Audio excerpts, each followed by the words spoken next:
Let's continue investigating this interesting story of Angelica.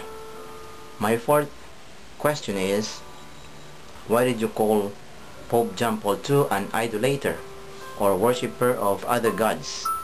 Did he worship other gods aside from the Trinity or the true God being the Father, the Son, and the Holy Spirit?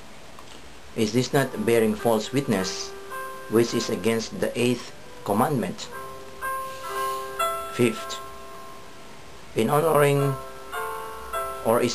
of angels and saints equal to worshiping them?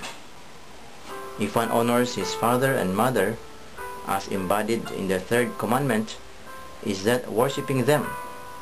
Or can't you correctly distinguish between honor or veneration due to angels and saints from worship or adoration given to God alone? Both worship of God and honor of saints are contained in the 1st and 3rd commandments respectively, aren't they?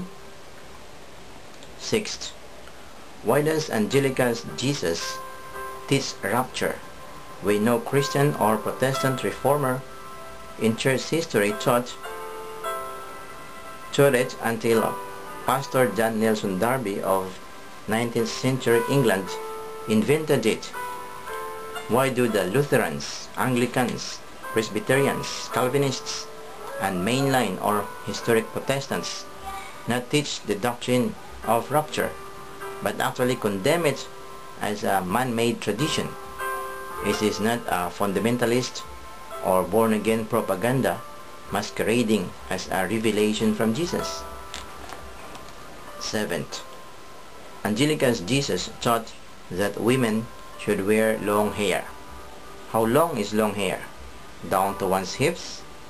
Did not St. Paul refer to the culture prevalent in Corinth and just differentiated the looks between men and women in 1 Corinthians chapter 11? Since that chapter tells that women should wear veils in prayer and worship, do Angelica's church women wear veils while praying? You seem to belong to that cultic Oneness Pentecostal church that make long-haired Rapunzels out of their church women, don't you? Eighth, Revelation chapter 21 verse 27 says, "No liar will enter heaven." Then why did the alleged Jesus that guided Angelica say Pope John Paul II did not teach the reality of heaven and hell, when in fact Pope John Paul II approved in 1982 the Catechism of the Catholic Church that clearly teaches the reality and existence of heaven and hell? Isn't this a blatant lie? That Jesus, in quotation mark, that talked with Angelica seems not the biblical Jesus who is all-knowing or omniscient. Therefore, he was an impostor. Was he actually the devil deceiving himself as well as deceiving Angelica and all who believe her? 9. Angelica said that angels in heaven are constructing mansions. Where is that in the Bible? Did not God create heaven in Genesis 1 and everything in it by his own word? Hebrews 11:3.